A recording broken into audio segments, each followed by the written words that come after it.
Hey, what's up, everybody? I'm Emmett and Joe, and we are the UFO Bros for the UFO Moves for the UFO Bros, and we are live tonight. Joe, coming at you from the facility. Woo, here they come. Watch out, where we are monitored on a minutely, secondly basis around here. It is always a constant. Saw a camo dude walk by. Absolutely. But at least, Joe, we're in a place where we can have our special guest tonight. And the one and the only UFO Jane from Texas is on tonight. UFO Jane. And we also have our friend AJ. So I'm gonna give it up for them. Let's just go ahead and give them a big round of applause. Thank you all so much. Just a round of applause. Please. And we're gonna go ahead and start with AJ and let him just give us a little introduction, maybe a little bit about how long he's doing this. You guys have heard him before, but for the new listeners, we're going to get up for AJ. So go ahead and tell us what you're about, man. Yeah, hey guys, I'm glad to be on again. It's the second time. It was much fun the first time. I've been into this thing almost my entire life, but seriously, just over the last maybe the last 10 years or so, and over the last few years, I've really been getting into it, going down that rabbit hole, trying to basically connect the dots, so to speak, and, just try to get as much truth out there as I possibly can find, and enjoying the ride as I go along. Yeah, man, wouldn't you agree that the, deeper you get, the weirder it gets? I swear I could spend 9 hours researching one thing, and then before you know it, you're reading some weird document. It's definitely getting weird, that's for sure. I agree with you there. Just the tough part is when you're gathering all the information, trying to, sift out all the disinformation, which seems like there's been an awful ton. We talked about all the YouTube disinformation that's been out there, that's been hitting the net. And I guess this new CIA and FBI dump's kind of confusing people as to why they did that and what information that they have on there. And, as you've done hours of research on that. Most of it was, what they call sanitized. So they sifted through all that as well.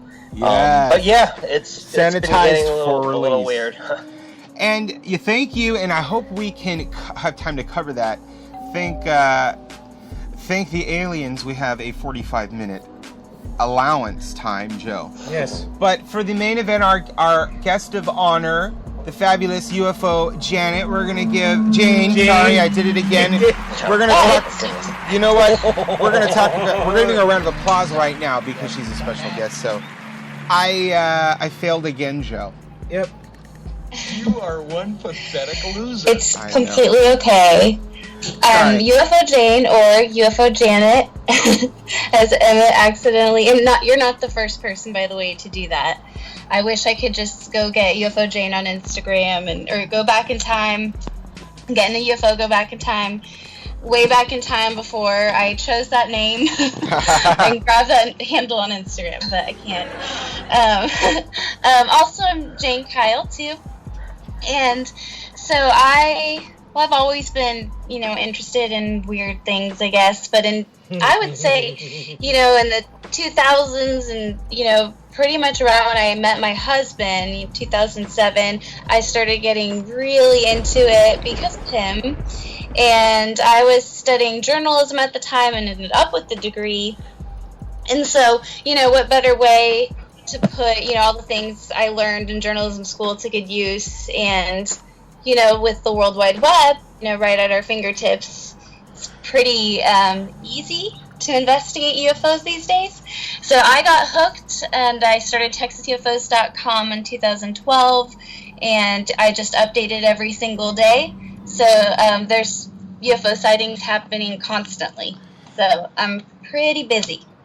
I've seen your website, and I think it's amazing. So, great. Thank you so much. Once again, give the listeners your website so that we make sure it's accurate, so that they need to go there and check out. She really does have a blog that is updated very, very frequently, and I do often check out what you've got on the website. So go ahead and give them the web address one more time.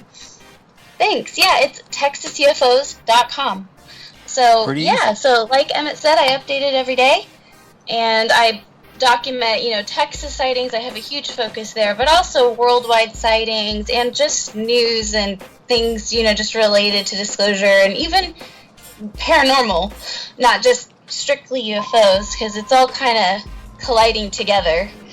It is. As I think AJ was kind of hinting at. And by the way, because I'm a mom and I do this, and then I also have, another job to help, keep lights on and all that stuff. I can't listen to a ton of things that are just my own choice. I have to do what my 5-year-old wants to do. I totally understand how that is. Some of your videos or, your podcast, like playbacks later, and it's hilarious. So thanks so much for having me on. This is super fun. We are honored, absolutely. And I've been following you from the moment, I gotta say this, I've been meaning to tell you. Yes, I've been meaning to tell you that somebody at AlienCon told me, they said you have to follow, and maybe that's where I got Janet from, you have to follow UFOjanet. So I don't know, I've been, since October, it's been stuck in my head. Janet's not bad. But you know what? Because that's the plane, Janet. Janet? Oh, that's the Janet planes that come in and out of the 51 base. With the orange stripe on it. Yes. So, thank you both so much for. I think those were fantastic little ditties about each one of you. Yes. And we're just really both very excited to have you on, and so we're going to continue. Tonight's probecast, when we're going to be probing. And the first thing that I want to talk about, we're going to get into Roswell, and I'll tell you, when I was first discussing this with UFO Jane, she said, let's talk about Roswell and a few other things, and I was like, oh, hell yes, because Roswell is my baby, and it's my own baby, nobody knows it, but for me, I just want to know what the hell happened there. So just some real quick Roswell news. AJ, and that's why I have you on tonight, you sent me a really sort of sad article that talked about a robbery at the Roswell UFO Museum that just recently happened. That sucks so bad. So, isn't that crazy? No. It totally pisses me off. I felt so bad. So what I did is I picked up the phone and I called my good friend over there at the Roswell UFO Museum. Her name is Beth, and she's fantastic. That's awesome, man. Yeah. And if you don't know Beth, she is on our YouTube channel, and she does give a very good retelling of the Roswell story and some interviews. Yeah. So she's a lot of fun, let me tell you. I called her on the phone today and I said, I'm not a stalker. I'm not a crazy stalker, I swear. And she goes, You disgust me. Yeah, she says, you're not a crazy stalker. You're a nice stalker. And I so I called her and I said, what the hell, what UFO? Because it was actually a flying disc of some sort that was stolen. She said that they had removed something that is outside. It's like a flying disc that's probably outside of the museum. They had to move it for some sort of renovation, and they stored it in the back of the building. And I hope I'm getting this right. So Beth, if you're listening, give me a digital slap upside the head if I'm getting this wrong. And some idiots, some morons, stole the flying disc, and they tried to get away with it, but luckily the UFO Museum has cameras and they were able to track them. The unfortunate part is when they got the UFO back, it was in irreparable damage, so there was nothing they could do to fix it. Looked like a tin can. So I was saying, oh my gosh, let me call Beth. And I said, Beth, is there anything we could do? You know, we have like 4 people that listen to us. Maybe they might be able to help as well and do something about it. And she said, you know what, Emmett, that's really nice of you to offer, but because of the press that we've got on it, very generous local businesses have purchased various flying disc, statues for them. Like Papa John's bought them a UFO. That's cool. And then the Sci-Fi Channel bought them a UFO. So she said, in some ways they turned, lemons into lemonade and then into vodka, or not vodka, but tequila, and then into margarita honey. So everything turned out just fine. So, but I let her know, hey, we're here, we talk out into the ether. Some people listen and maybe they have empathy in a heart and say, that's some bullshit. Why steal from a nonprofit organization like the International UFO Museum and Research Center in Roswell? That's just bullcrap. So I said, if you need any help, just let us know. But hopefully by this probecast tonight, we can get that out there and say, hey, that's not okay. Yeah. What are your thoughts on something like that, Jane? I mean, I don't think it's appropriate to steal from anybody, let alone a nonprofit. I mean, what are your thoughts on that? Oh, that's awful. Like, I had no idea that happened, and I'm glad the story ended well. I'm almost glad to find out about it now, hearing that the businesses are chipping in. I'm almost tempted we should all just, go on eBay and see if anybody's trying to profit from this and bait them and, pretend, that we want to purchase this from them. Because I would bet that'd be the next step. Oh, yes. Have an item like this. I believe, though, if they do have it, I think we should absolutely be searching for it. I want to make sure. I'll double check. Oh, that's right. You said it was. It was irreparable. Wow. So they not only stole it, they ruined it. But then they ruined it. See, that part is really what makes no sense to me. Stealing bread or stealing, something. Maybe they thought it was and maybe it was an actual artifact. I don't know precisely it was, but destroying it, that just makes no sense. It's totally a waste of energy. I think it's ridiculous, and for them to steal something like that from a nonprofit, it just pisses me off. And I thought for a moment they were talking about the main flying saucer, Joe. Remember when we went there? And if you haven't seen us at the International UFO Museum, you got to make sure you check out the YouTube channel we have. And we have parts 1, 2, and 3 of our Roswell voyage. We're working on our Area 51 as we speak. Yes, so we're going to come out with that. Exciting. It's going to be fun. Let me tell you, we had a good time with the camo dudes. But you'll learn about that later. No. But moving on with the Roswell story, I was just excited to hear from Beth, and she works there at the Roswell UFO Museum. So I think all's well, and I think it's really cool of the Sci-Fi Channel too to step up and say, we believe in what you do. We're gonna buy you a new UFO, right? And AJ, where did you hear about this story from? Were you just somewhere crazy, deep, dark in the internet and found it, or where'd you hear about this story? It came online today, and I read it on our Bell's website, Midnight in the Desert. They were the first to report it, and from there I sent the link to you guys, and then they put it up on Twitter right after that. So it's kind of making the rounds now. I think tomorrow will be talked about for sure. And I think it was in their local news as well, but I mean, I'm on the East Coast, so I don't really live there, but it's been hitting the internet now pretty quickly. Well, I was, like I said earlier, I'm just glad it wasn't the big amazing one inside with the tall 9-foot alien props, but it all ended well.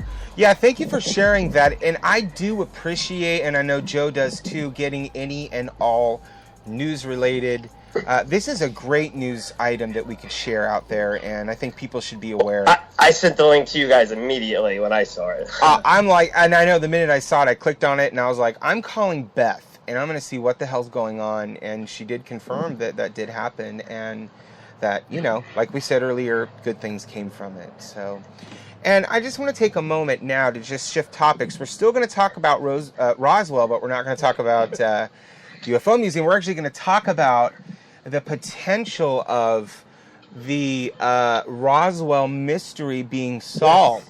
And I did indeed talk to Beth about that. And I asked her, I said, I've heard rumors that the Roswell mystery may be solved within months. And so she talked about the Roswell Incident Conference coming up in July, that we should be there because there is a documentary that's going to be coming out soon about new developments on Roswell, and that there's going to be a pre-screening at the Roswell Incident Conference. So we have to go, and that immediately perked my interest because I'm like, Roswell, yes, we got to go. Yeah. And I just want to turn it over to UFO Jane and just give her a moment to talk about Roswell and maybe any rumors or further developments you may have heard about, the mystery of Roswell.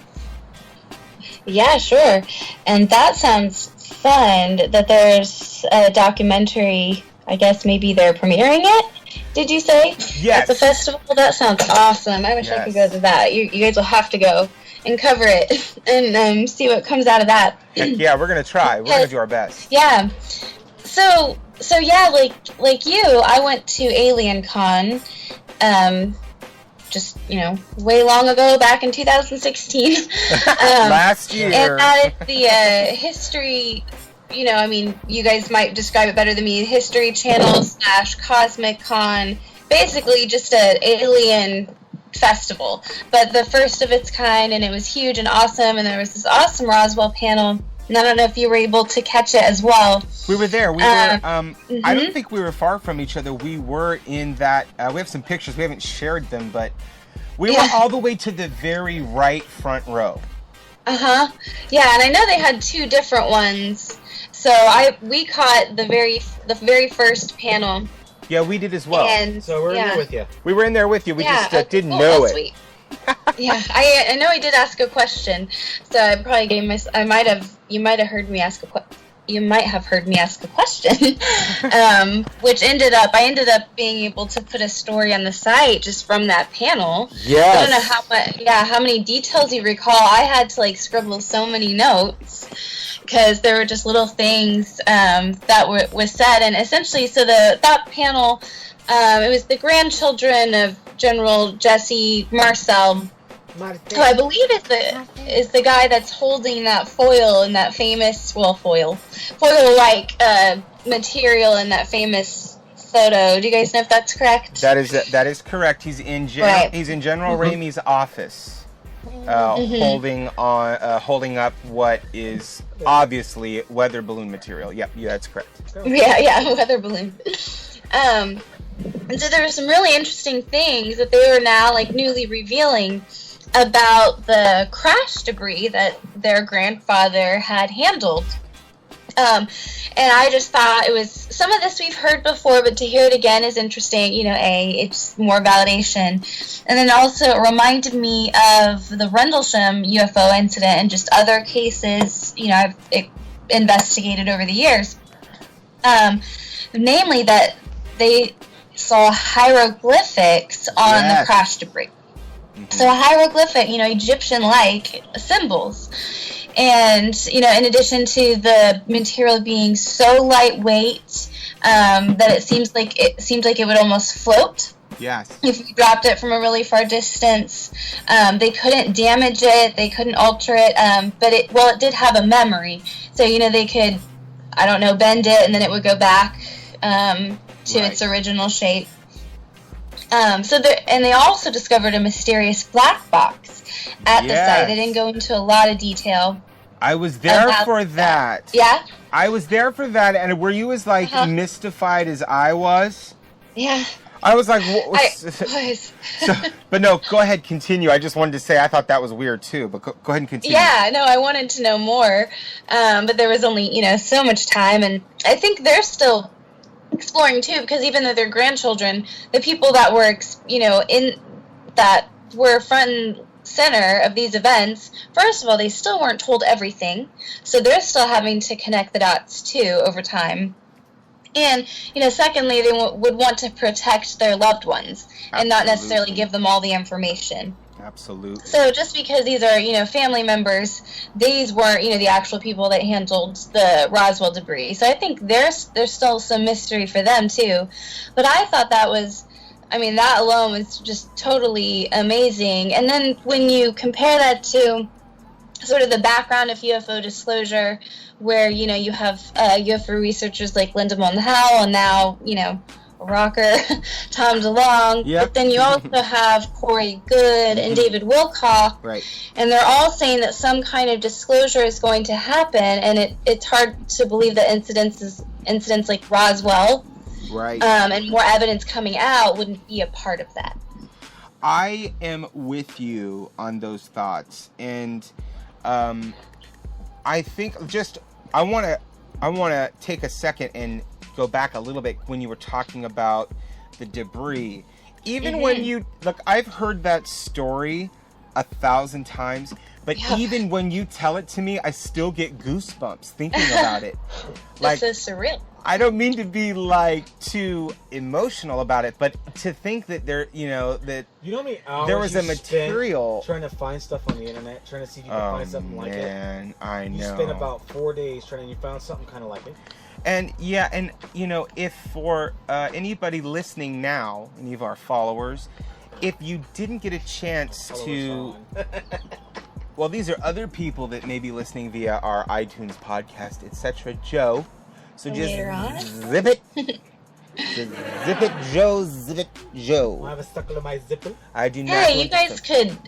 We all could make it, headline news tomorrow, and then we'd be getting millions and millions of eyeballs, and they would listen to past shows like this one. So you just never know. It's gonna exist forever. You never know. Digital space. See, look. Can she trade out? Because I'd rather we could be like, hey everybody, I'm Emmett and I'm Jane, and we're the UFO colleagues or something, because she knows her stuff, Mr. Joe. I just want to say. No, but for our followers and our listeners. I know some stuff. Oh no, here comes Homer Simpson. That's great. What's wrong with that? You're kidding. Oh, not very nice. But Where did Homer come from? When did he join us? Homer J. Gibson. That's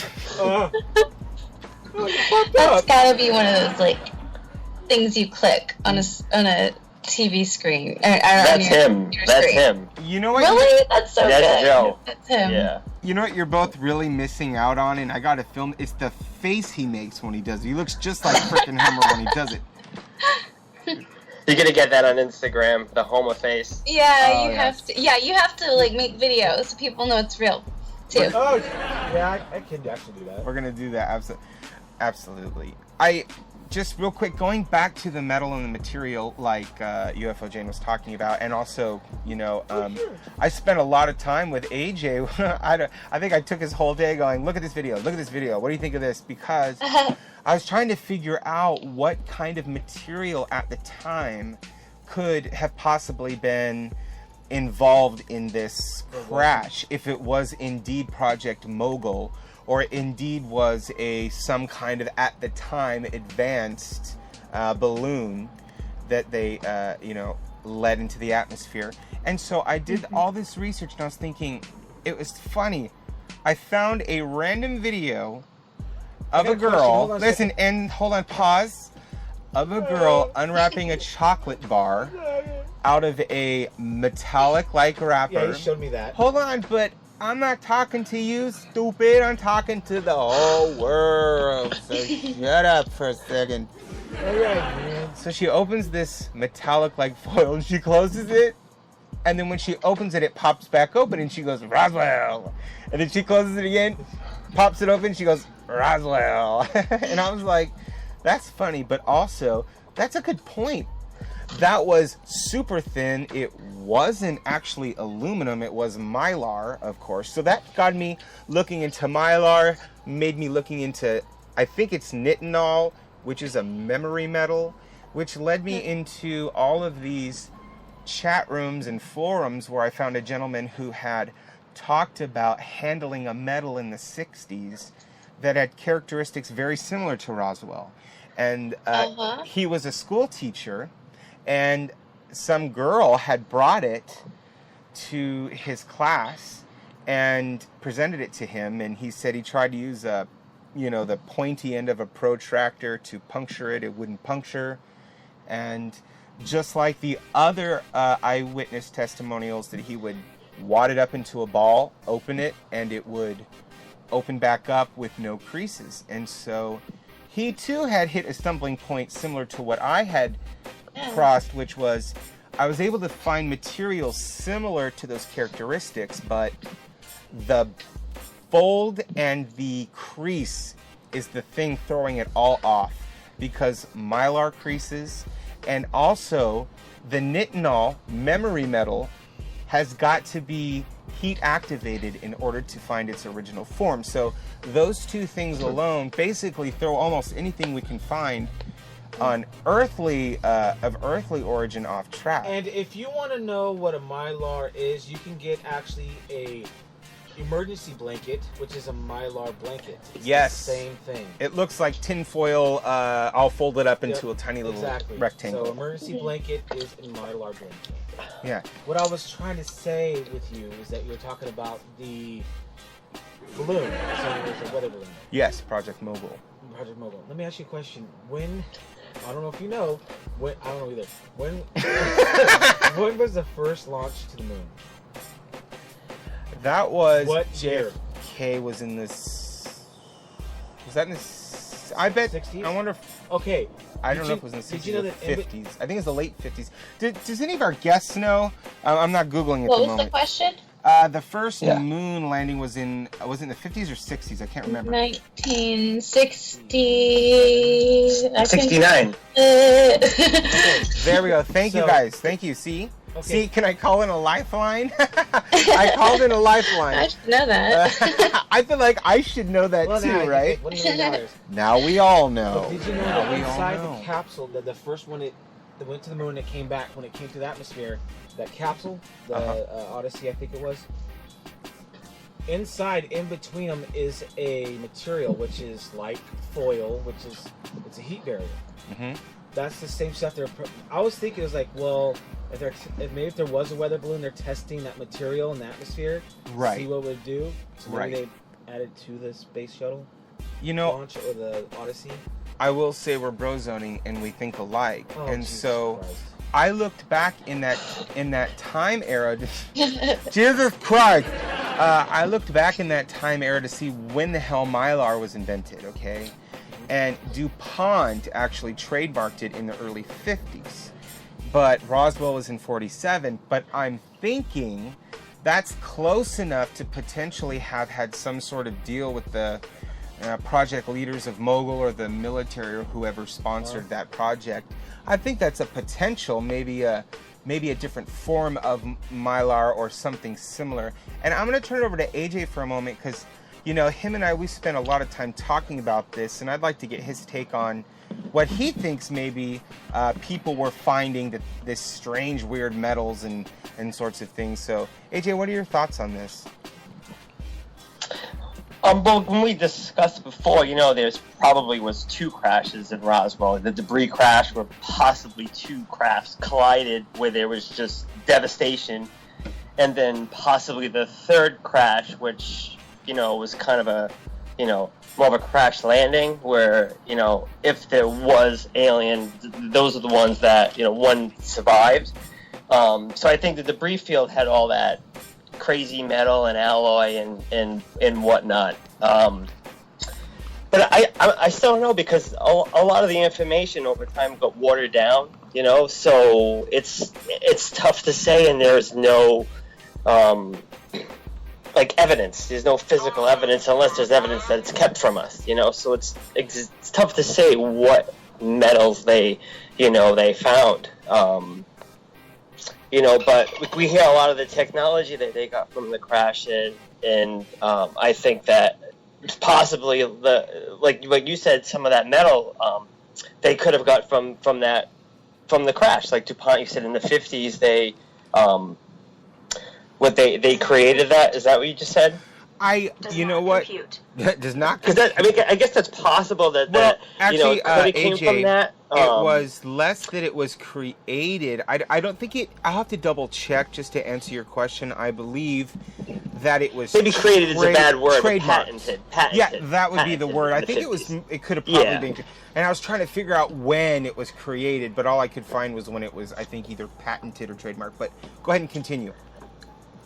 Yeah, I think, it's tough to say. I mean, we talked about it before. I think that when I always think of Roswell, you know how I have a different take on it. You know, I always look at, like, that whole decade, so I don't just single out Roswell.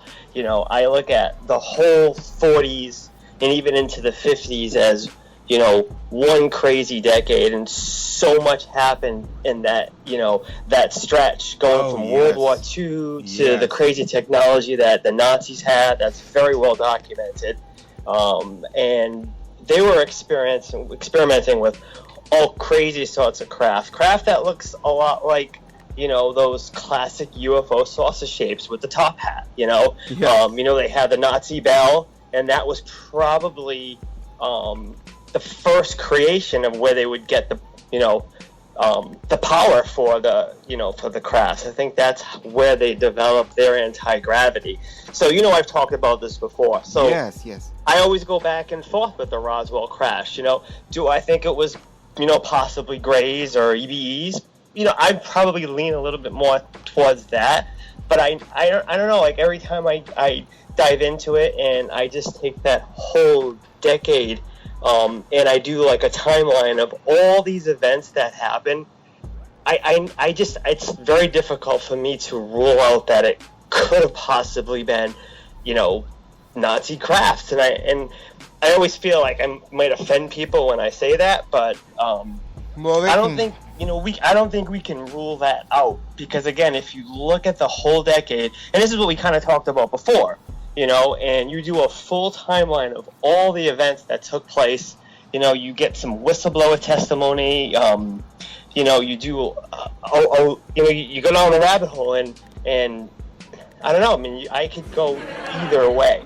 I think what makes me believe that it's possibly, extraterrestrial is the fact that I think we did get a lot of technology from that Roswell crash, and there definitely was a cover-up. Obviously, something happened, something crashed. There was definitely a cover-up from the government. I think they definitely would have covered up if it was, say, for example, right. Nazi craft. That right. that would be, I think, even scarier. You can understand this was right after World War II. The war had ended. We're going to Cold War.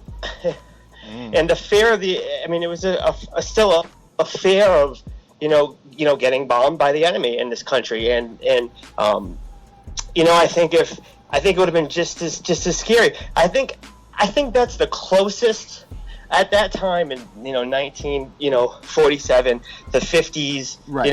I think that's the closest we've ever come to full disclosure.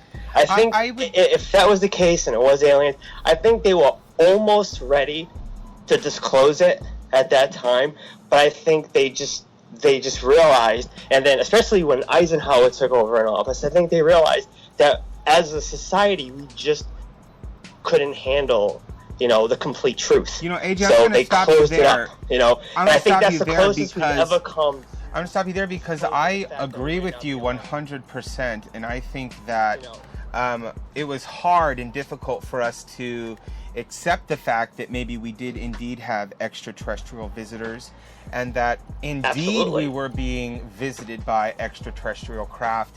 And that's the last thing we're going to want to say. Hey, we just got out of a war. We're going into an arms race with Russia. Why don't we throw on the fire the fact that we can actually defend ourselves from these strange crafts that are appearing in the sky, and we can't do anything about it? And I just want to ask UFO Jane here her thoughts on what we've been discussing, and just want to give you a moment to give some input on maybe what AJ had to say, and we want to know your thoughts too. Are you there? Jean. Excuse me, I'm here. Sorry, I'm muting myself. That's okay. I do that all the time. The floor. I was just listening. Yeah, I can't disagree with anything that AJ is saying. That's all completely on point. My perspective, and I'll actually back it up a little bit because it's totally related. One of my favorite things, I ever found on the internet, and was fortunate to really, I think I was really the one to break it as well, is I was exploring the MUFON database, which I love to do because, anything can come through there at any time. And there were documents that were posted to MUFON that were, they were Hungarian. They showed pictures, of a gray-like alien, all it looked like your typical sort of top secret government documents.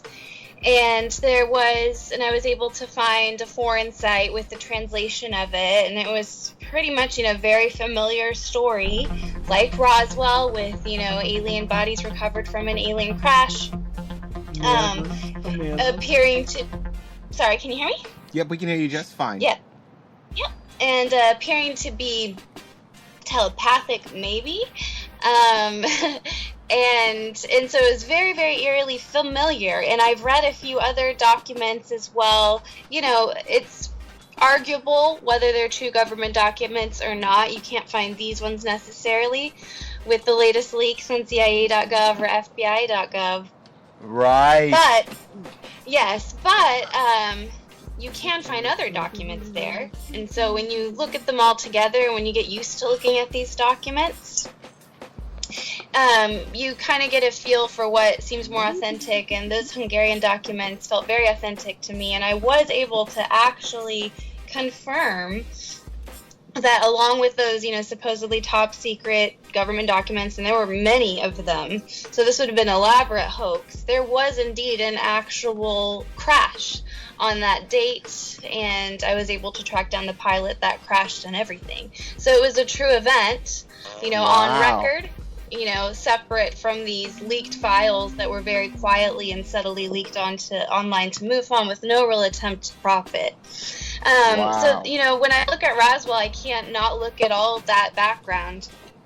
And also, we know that this is a topic that's being covered up. Right. So we really can't look for evidence as we would expect it to be. We can expect that we have seen photos, if this is all real, we have seen photos and videos of aliens. I don't know if you've seen, Skinny Bob? Oh my God. Oh yeah. Video. We have seen That's a good one. What we can expect, though, is that the best evidence will be debunked as a hoax. Yes. So you can find an old BBC article, maybe not today, but maybe in the Wayback Machine, which is the lovely site, if you ever want to do some investigating there. Go find a BBC article that talks about the Rendlesham UFO being a hoax. You can find articles talking about the Phoenix Lights being a hoax. You can find, plenty of articles talking about Roswell being a hoax. So that is really what to look for. And the only real raw information we have about Roswell is that original newspaper report. And what the actual people at the scene said about it. And there were accounts of small, alien bodies. Yes. Now, could it have been enemies? Absolutely. I'm not 100% sure our government knew what they were dealing with either. I agree with that completely. Yeah. I just want to take a second and completely agree with the both of you. And The love fest. because, there is literally, I believe, a box somewhere that has the answer. Where it's at, I don't know.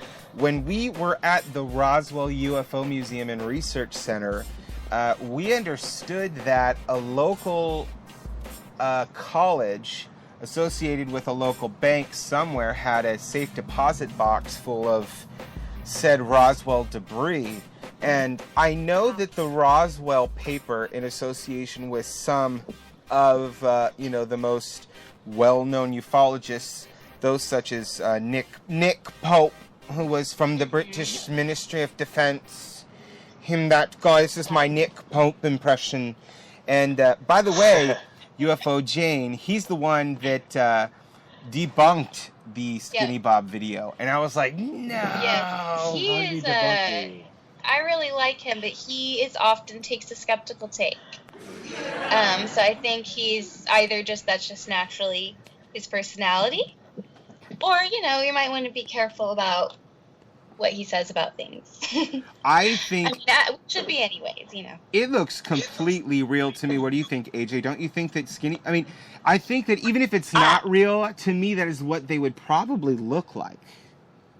That don't scare me. I've always thought there was some validity to that video, and I think that's what they would look like as well. And I agree. I mean, you're always gonna get a high ufologist who's gonna debunk something that 90% of the people who are into this topic is believes in so dearly, like you guys. And sometimes it's tough to deal with the skeptic, and I think I'm afraid that slowly I'm kind of becoming slightly more of a skeptic after all these years. Not in a so much bad way, but it's just I just think there's so much disinformation out there now. It's extremely difficult to, especially if you're new in this topic, to really, distinguish what could possibly be somewhat true, or as opposed to something that they're trying to steer you away from the truth. And I want to piggyback on that and say I agree, because there's so much crap that you literally, it's like you're searching for a morsel of truth amongst a bunch of crap. You're looking for the only corn kernel in a vat of diarrhea. And and I will tell you, it is a lot of work. And it didn't used to be like that. I know. The question is why? Because it's true. Trying to cover it. Why cover it up so much, though? I mean, there's got to be a reason why. And just to pause you guys for a minute, we're going to talk about, because we've just got about a couple minutes left, and that's why I want to leave I want to leave a few seconds. I know time flies, right? Time is like interdimensional when we're on this show. But and time is interdimensional. I don't know. I'm not a physicist, but I want to give you both a couple seconds, about 30 seconds, to state to me, and I'm going to start with you, AJ, on, do you think disclosure is going to happen? If so, is it sooner or later? You got about 30 seconds. Okay, 30 seconds. To be quite honest, deep down, how I'm feeling, absolutely not. I don't think we'll ever get full government disclosure. When I mean government disclosure, I mean the full kit and caboodle. I just think that there's too much at stake. Their lies are too strong. They've been covering up for too long.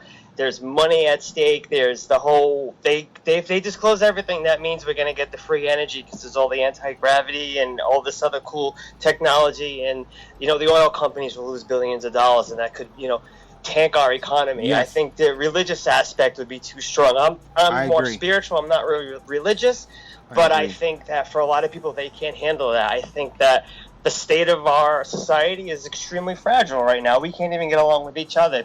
If you go, you can't do partial disclosure, because once you let the cat out of the bag, just like what Richard Dolan says. I love Richard Dolan. You got 5 seconds. You cannot have partial disclosure. 5 seconds. Because if you can't just say, "Hey, listen, guys, Roswell was real," and that's it. There's no way we're just gonna say okay and then go on and watch the Super Bowl. Everyone's gonna want to. I gotta go ahead and how did they get here? Why you they there, cover it up? AJ. And it's just gonna go on and on and on. I gotta go ahead and stop AJ, because I want to make sure that we give ample time to our special guest UFO. Go right ahead. Jane. Go right ahead. I just want to make sure we get plenty of time for UFO Jane to go ahead. You got 30 seconds. Yeah, sure. I think that, to AJ's point, I do think we will get kind of a partial disclosure. For those of us who have been researching it, we're already getting disclosure. Yes. And we will be getting full disclosure in 2017 and beyond, because you just cannot keep this quiet. But there will be many stories told about it. There will be told in ways to control and profit as much as possible. So that's why it's important to listen to UFOBROSTV and other UFO researchers. And thank you, guys. You trust right now. We got to go. Thank you.